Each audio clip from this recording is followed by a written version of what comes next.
Mike. ¿Qué tal estás, Mike? Muy bien, mami, ¿tú? ¿Qué haces, Mike? Escribir mi nuevo teclado. ¿Qué te parece? ¿Pero escribe, Mike? Claro, ¿para qué si no? Pero, Mike, ¿para qué quieres un teclado que escribe?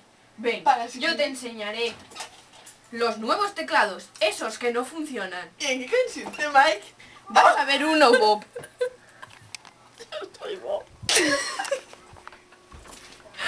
Espera. Me cago yo de la cámara. Así tú mientras tanto me hablas. Mira, Mike, Ya que no se ve nada. estamos ante un teclado que no escribe. ¿Y para qué quería yo eso, Bob? Sígueme, Mike. Vale, demuéstramelo. Quiero saber en qué consiste esta nueva idea. Te hemos instalado un nuevo teclado que no funciona. ¿No funciona, Bob? No funciona, Mike. ¿Y Consiste... cómo es eso?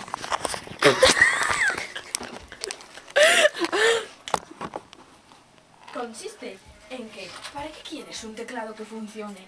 Donde esté un teclado que no funcione, es más, Mike. Llama ahora y llévate 2 teclados que no funcionen y te cogemos tu teclado si funciona. Y si funciona tu teclado, te devolveremos el dinero. ¿Y para qué me sirve un teclado que no funcionara, Bob? Es mucho más divertido.